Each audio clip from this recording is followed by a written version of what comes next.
Part number 2 और हमने 10 question कर दिए थे ऑब्जेक्टिव। अब हम बाकी के क्वेश्चन करेंगे।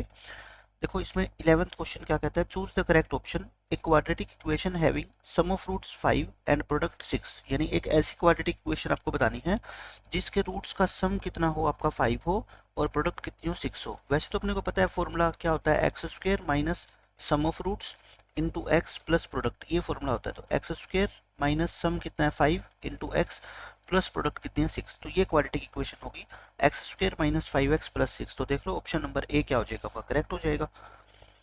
12th क्वेश्चन देखो, इसमें कहता है द वैल्यू ऑफ के फॉर विच द इक्वेशन। देखो ये दो इक्वेशन है, एक ये वाली और एक ये वाली।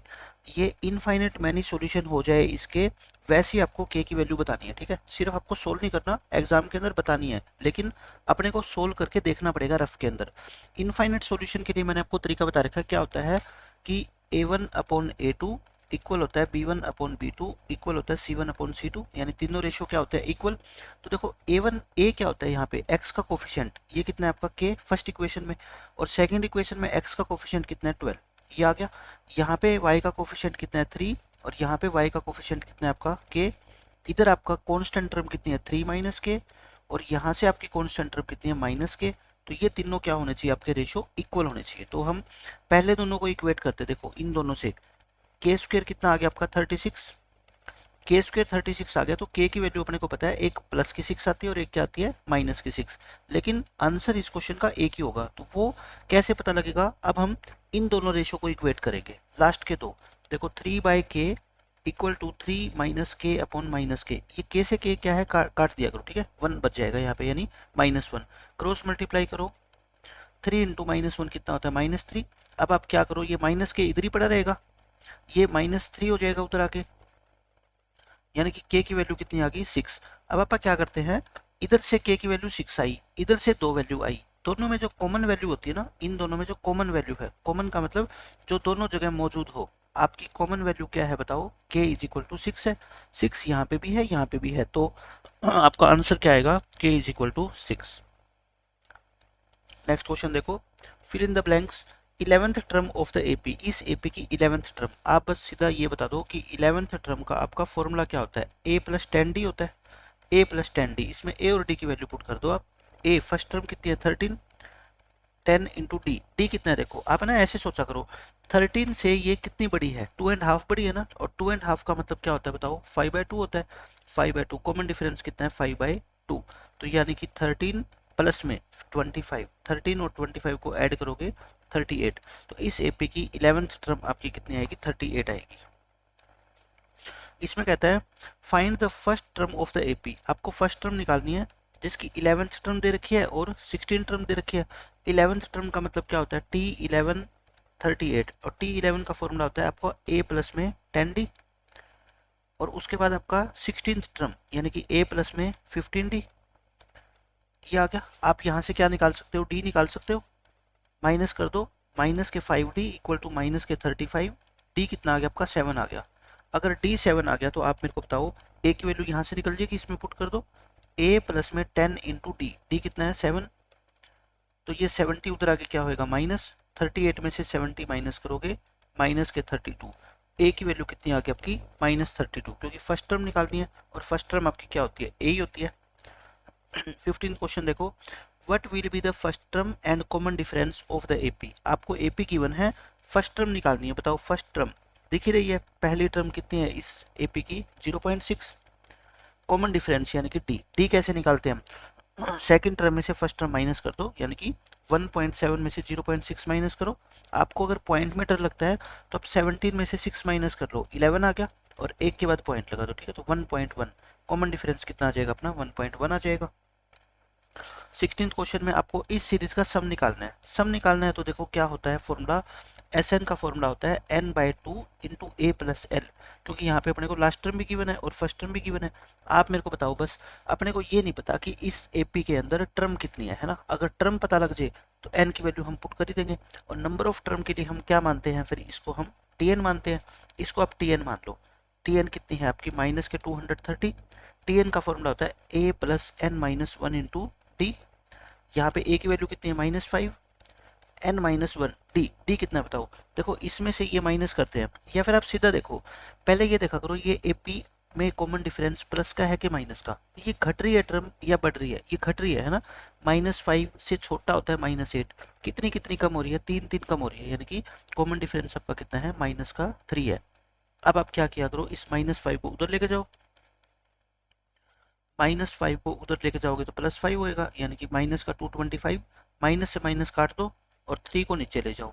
225 को 3 से डिवाइड करोगे 75, एन कितना आ गया आपका 76, एन आपका 76 आ गया, वैल्यू पुट कर दो। देखो 76/2, फर्स्ट टर्म कितनी है -5, लास्ट टर्म कितनी है माइनस के 230, तो ये कितना आ गया आपका 38 और इंटू माइनस के 235, सोल्व कर लेना, माइनस का 8930 आपका आंसर आ जाएगा। ठीक है, ऑप्शन नंबर सी। इसमें कहता है the sides of some triangles are given. ये है ना, अपने को 3 ऑप्शन दे रखे हैं, इसमें ट्रायंगल्स की साइड दे रखी है, इनमें से कौन सी ट्रायंगल जो है ना वो राइट ट्रायंगल है। देखो राइट ट्रायंगल आपको पहचानना है, पाइथागोरियन ट्रिपलेट जो मैंने आपको बता रखे है ना, मेन पाइथागोरियन ट्रिपलेट्स में आपको लिखवा देता हूँ, जो आपके बहुत जगह यूज होते हैं 10th क्लास के मैथ्स में। एक तो 3 4 5 का ट्रिपलेट होता है, यानी कि सबसे बड़ी साइड अगर हाइपोटेन्यूज 5 है तो बाकी दोनों साइड कितनी होगी, 3 और 4 होगी। ठीक है, एक होता है आपका 5 12 और 13 का, एक होता है आपका 8 15 और 17 का, एक आपका होता है 9 40 और 41 का। ठीक है, ये सबसे इंपॉर्टेंट पाइथागोरियन ट्रिपलेट है आपके। तो इसमें देख लो 5 12 और 13, ये ट्रायंगल आपकी क्या होगी, हमेशा राइट ट्रायंगल होगी। बस पाइथागोरियन ट्रिपलेट जो मैंने आपको बता रखे हैं ना, अगर उतने भी आप याद कर लोगे, अच्छे से प्रैक्टिस कर लोगे, तो उन्हीं में से क्वेश्चन आपका पेपर में आ जाएगा। इस क्वेश्चन में कहता है ये टी से लेके पी और टी से लेके क्यू दो क्या है, टेंजेंट है। और आपको मैंने बता रखा है टेंजेंट की सारी प्रॉपर्टी। एक तो टेंजेंट की लेंथ दोनों क्या होती है, इक्वल होती है, और एक टेंजेंट जो होती है इस पॉइंट ऑफ कॉन्टैक्ट के साथ 90 डिग्री का एंगल बनाती है। ठीक है, अब ये क्या है आपकी क्वाड्रिलेटरल होती है, कौन सी, टी पी ओ क्यू। और क्वाड्रिलेटरल में चारों एंगल का सम कितना होता है, 360। क्वाड्रिलेटरल में चारों के चारों एंगल का सम कितना होता है आपका, 360। जिनमें से देखो 90 ये हो गया, 90 ये हो गया, तो 180 तो गया, बाकी कितना रह गया 180। 180 किन का सम है, इस एंगल का और इस एंगल का, जिसमें से 110 आपका ये गिवन है। तो आप मेरे को बताओ फिर ये कितना बच गया, 180 में से 110 माइनस कर दो, यानी कि 70 डिग्री। और यही आपसे क्वेश्चन में पूछा है पी टी क्यू। देखो पी टी क्यू कौन सा ऑप्शन आ जाएगा आपका, ऑप्शन नंबर सी।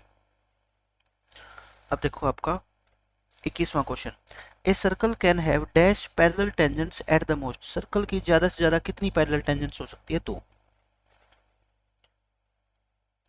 जैसे आपने ये सर्कल बना दिया, इसकी आप 2 पैरेलल टेंजेंट्स ऐसे ड्रॉ कर सकते हो, 2 से ज्यादा नहीं कर सकते। ठीक है, if the distance of the centre of the circle, देखो नेक्स्ट पेज पे कराता हूं मैं, if the distance of the centre of a circle from A point outside the circle is 10 centimetre. जब भी ऐसा क्वेश्चन है ना, तो आप क्या किया करो, ये डायग्राम बना दिया करो कि ये एक सर्कल है और इससे बाहर एक पॉइंट ले लो, ये वाला पॉइंट, और इससे क्या करो आप एक टेंजेंट ड्रॉ कर दो, यानी कि इस सेंटर से इसको ज्वाइन कर दो और इस पॉइंट से क्या कर दिया करो, एक टेंजेंट ड्रॉ कर दिया करो, क्योंकि ये काम आएगा। इसी के ऊपर बनता है क्वेश्चन। अब ये कहता है ये जो बाहर वाला पॉइंट है ना, इसकी डिस्टेंस सेंटर से वो कितनी है, 10 है। मतलब कि सेंटर ये O है, ये मान लो A पॉइंट है, तो ये डिस्टेंस O से लेके A कितनी है अपनी, 10 सेंटीमीटर है। ठीक है, ये है। And length of the tangent, length of tangent का मतलब बताओ, A से लेके ये P पॉइंट तक ये कितनी है आपकी, 8 है। Find the radius of the circle, तो क्या बच गई आपकी, सर्कल की रेडियस, यानी कि ये वाली। आप मेरे को बताओ, पाइथागोरियन ट्रिपलेट से कोई भी बच्चा आसानी से बता सकता है कि अगर ये 90 का होता है ना एंगल, तो ये अगर साइड 10 है, ये 8 है, तो ये कितनी होगी आपकी 6, क्योंकि 6 8 10 का पाइथागोरियन ट्रिपलेट होता है। अलग से याद मत करो, 3 4 5 का होता है ना, अगर 3 4 5 को आप किसी भी सेम नंबर से मल्टीप्लाई कर दोगे, डिवाइड कर दोगे, तब भी वो पाइथागोरियन ट्रिपलेट ही रहेगा। जैसे तीनों टर्म को 2 2 से मल्टीप्लाई कर दो, 3 2 जा 4 2 जा 5 2 जा, ये भी क्या आपका पाइथागोरियन ट्रिपलेट। यानी कि अगर सबसे बड़ी साइड 10 है ना, तो बाकी दोनों साइड सिर्फ और सिर्फ 6 और 8 ही हो सकती है, इसके अलावा कुछ नहीं हो सकती। ठीक है, आंसर कितना आ गया अपना 6, और यही क्या है, रेडियस है इसकी, ऑप्शन नंबर डी। इसमें कहता है the distance between the point this and this. तो देखो एक तो क्या आ गया, ओरिजिन आ गया ना, तो जब भी ओरिजिन आ जाता है तो मैंने आपको बताया था डिस्टेंस के लिए सीधा आप क्या किया करो, 6 का स्क्वायर 36 या -6 का बोल दो, 8 का स्क्वायर 64, यानी कि √100, और √100 कितना होता है 10, तो सीधा बस आंसर 10 लिखा करो। इसमें कहता है the y coordinate of the mid point of the line segment joining this and this. ये कहता है क्वेश्चन में कि आपको एक लाइन सेगमेंट दे रखी है, मान लो ये ए बी, ए पॉइंट कितना है 22,20 और बी पॉइंट कितना है 0,16। पहले आप क्या निकालो, इसका मिड पॉइंट निकालो, ठीक है। ये क्या है, इसका मिड पॉइंट। मिड पॉइंट का मैंने आपको फॉर्मूला बता रखा है, क्या होता है बताओ। दोनों एक्स एक्स वाले कोऑर्डिनेट को जोड़ के 2 से डिवाइड कर दो और दोनों वाई वाई वाले को जोड़ के 2 से डिवाइड कर दो। ये कितना आ गया आपका 11 और ये कितना आएगा आपका 18। लेकिन आपसे पूरा मिड पॉइंट नहीं पूछा, आपसे पूछा है सिर्फ उस मिड पॉइंट का वाई कोऑर्डिनेट, ठीक है, वाई वाली वैल्यू तो कितनी है 18। 18 इस क्वेश्चन का क्या आएगा आंसर। लेकिन जब आपसे वाई कोऑर्डिनेट पूछा है तो आप इतना सोल्व थोड़े करोगे, आपको तो ऑप्शन देखना है। तो सिर्फ आप क्या करो, दोनों वाई वाई वाली वैल्यू को जोड़ के और 2 से क्या कर देना, डिवाइड कर देना। आंसर कितना आएगा 18, ठीक है। तो इस तरह से आप कर सकते हो। अगर इसका एक्स कोऑर्डिनेट पूछ लेता तो सिर्फ हम क्या करते, दोनों x वाली वैल्यू को जोड़ के और 2 से क्या कर देते, डिवाइड। तो आंसर कितना आ जाता 11, ठीक है, ये हो जाएगा। इसमें देखो 26वें क्वेश्चन में आपको k की वैल्यू बतानी है अगर ये 3 पॉइंट्स के है आपके कोलिनियर है। वैसे इस साल ये सिलेबस के अंदर क्वेश्चन नहीं है क्योंकि ये आपका 7.3 का क्वेश्चन है, लेकिन फिर भी मैं आपको करवा देता हूँ। पॉइंट्स कोलिनियर होने का मतलब होता है कि ट्रायंगल नहीं बनेगी। ये 3 पॉइंट मान लो कोलिनियर है ए बी सी, इसका मतलब इनसे ट्रायंगल नहीं बनेगी। ट्रायंगल नहीं बनेगी तो उसका area of triangle A B C वो क्या होगा 0। तो आपको क्या करना होता है, एरिया निकाल के और उसको 0 पुट करना होता है, ठीक है। लेकिन आपके सिलेबस में नहीं है।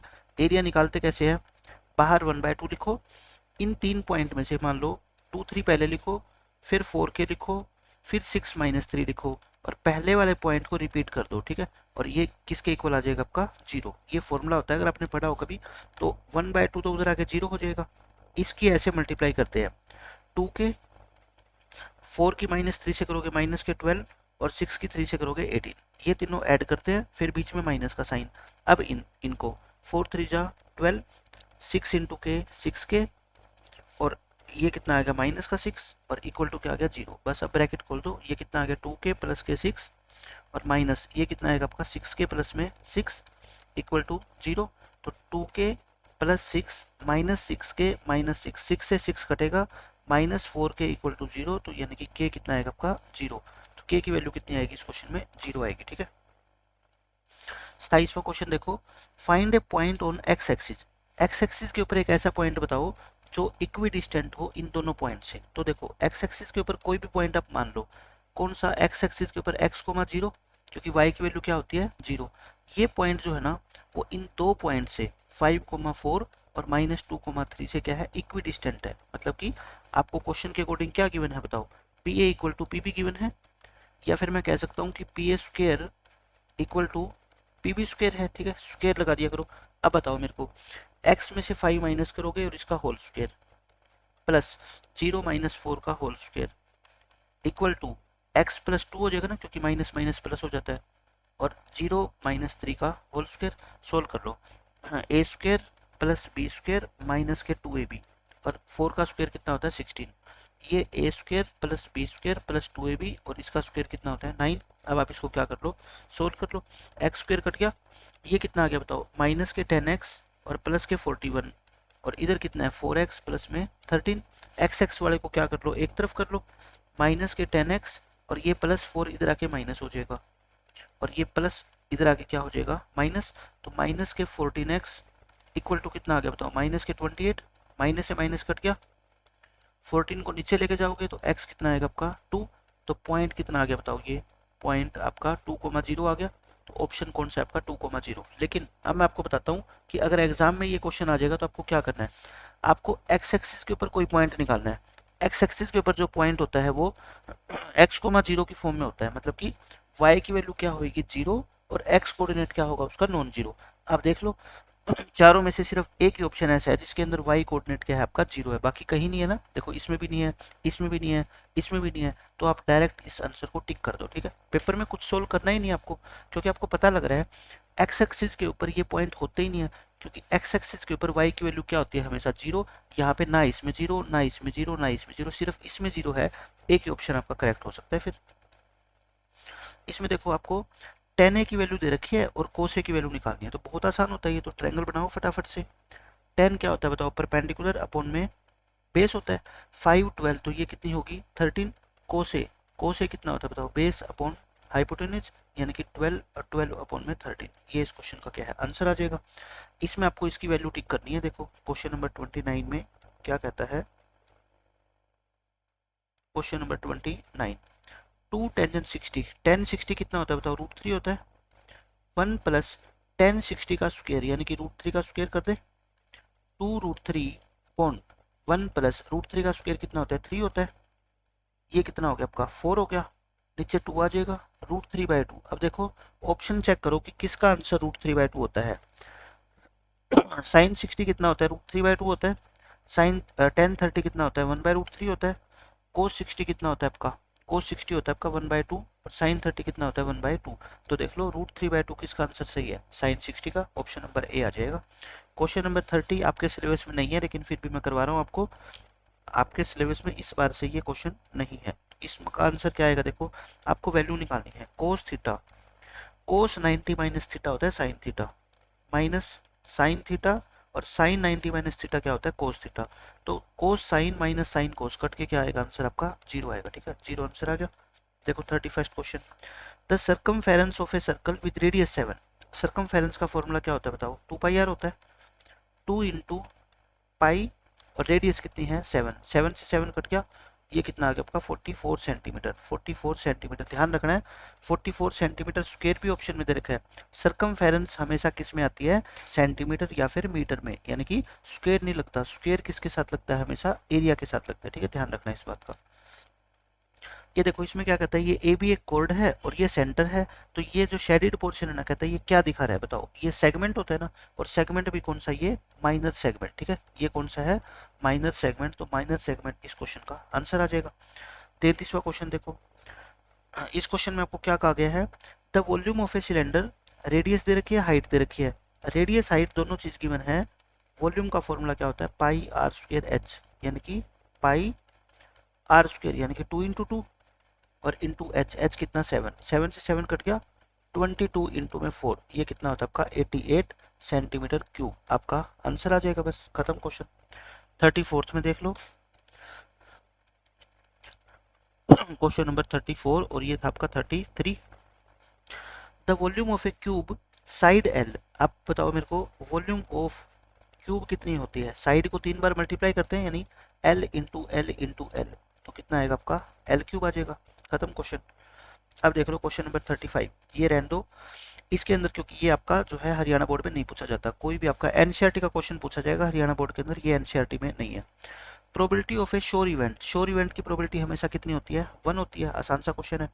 फिर प्रोबेबिलिटी ऑफ ई दे रखी है, नोट ई निकालनी है, या देखो प्रोबेबिलिटी ऑफ ई बार कह लो या प्रोबेबिलिटी ऑफ नोट ई कह लो, दोनों का एक ही मतलब है। ठीक है, और इसका फॉर्मूला क्या होता है, 1 में से प्रोबेबिलिटी ऑफ ई माइनस कर दो, यानी कि 1 में से 0.01 माइनस करो, तो 0.99 आ जाएगा। ठीक है, देखो कैसे माइनस करते हो, पॉइंट के बाद इसमें 2 डिजिट है ना, यानी कि आप यहाँ पे भी पॉइंट के बाद क्या लिख लो, 2 डिजिट, और इसमें से माइनस करो। आप ये मान लो ये 100 है और ये 1 है, 100 में से 1 घटाते हो तो क्या आता है 99, और यहाँ पे पॉइंट लगाएगा तो कितना आएगा 0.99, 0.99। कंफ्यूज हो सकता है बच्चा, देखो क्या आंसर आएगा। ठीक है, तो ध्यान से करना है। अब इसमें देखो आप क्वेश्चन नंबर आपका 38, it is known that 600 electric bulbs contain 12 defective bulb. इसमें क्या है, बच्चे ये गलती कर देते हैं, वो ये समझ लेते हैं कि 600 तो अच्छे बल्ब है और 12 डिफेक्टिव है। नहीं, टोटल 600 बल्ब है। ये आप सर्कल बना लो, टोटल बल्ब कितने हैं 600, इसी में से डिफेक्टिव कितने हैं आपके 12 है, तो फिर आप बताओ बाकी क्या बच गए, गुड, गुड कितने बच गए, फिर 588 बच गए। कहता है एक बल्ब निकाला, प्रोबेबिलिटी बताओ कि वो नॉन डिफेक्टिव आएगा, तो नॉन डिफेक्टिव का मतलब 588 ऊपर आएगा, नीचे तो कितना है टोटल है ही, 4 पे काट दो इसको, 4 14 जा, और ये 4 पे काटोगे तो कितना आ गया आपका 150, 3 पे फिर काट दो 49, और ये कितना आएगा 50, 49/50 इस क्वेश्चन का आंसर आएगा। अब देखो क्वेश्चन नंबर 39, सिंपल सा क्वेश्चन है, आपको x और f दे रखा है, मीन निकालना है। तो मीन निकालने का फॉर्मूला क्या होता है, फाइंड द मीन। मीन होता है सिग्मा fx अपॉन में सिग्मा f। तो आप क्या करो, ये टेबल बना लो, ये टेबल बनाओ, यहाँ पे क्या लिखो, x लिखो, यहाँ पे f लिखो, सॉरी आपको क्या करना है, यहाँ पे नहीं f यहाँ पे लिखना है। तो x कितना है देखो 10 30 50 70 90 89, और f कितना है आपका 7 8 10 15 और 10। आप क्या करो, एफ और एक्स की मल्टीप्लाई करो, ठीक है, एफ एक्स, इन दोनों की मल्टीप्लाई करो, इन दोनों की मल्टीप्लाई करो, इन दोनों की मल्टीप्लाई करो, इन दोनों की मल्टीप्लाई करो और इन दोनों की मल्टीप्लाई करो, कर दी। अब सबको क्या कर लो, ऐड। एडिशन को क्या बोलते हैं मैथमेटिक्स में, सिग्मा, सिग्मा एफ एक्स, मतलब कि इस पूरी लाइन का आपको टोटल करना है, ठीक है। क्या आगे देखो, 0, 9 और 5 14, 14 और 4 18, 18 और 5 25, 2, ये कितना आ गया आपका 10, 20, 25 और 27 और 27 आ गया, ठीक है, 2750 आ गया। तो आपका मीन निकालना है आपको। मीन का फॉर्मूला क्या होता है बताओ, 2750 को डिवाइड कर दो सिग्मा एफ से, ये कितना है आपका 15, 25, 25 और 25 कितना हो गया 50, 50 से डिवाइड कर दो, एक जीरो से एक जीरो कट गई, 5 5 जा 5 5 जा, तो 55 इस क्वेश्चन का क्या आ जाएगा, आपका करेक्ट आंसर आ जाएगा। बस इसमें कहता है what will be the mode. Mode का मतलब क्या होता है कि इस डाटा के अंदर ऐसा कौन सा नंबर है जो सबसे ज्यादा बार आया है। आप खुद देख लो, सबसे ज्यादा बार देखो 3 चमक रहा है ना, 3 3 3 और 3, 3 4 बार आया है, तो जो नंबर सबसे ज्यादा बार आता है वही क्या कहलाता है, मोड कहलाता है, ठीक है। तो ये था आपका मॉडल टेस्ट पेपर नंबर 1। मिलते हैं नेक्स्ट लेक्चर में, बाय बाय, टेक केयर।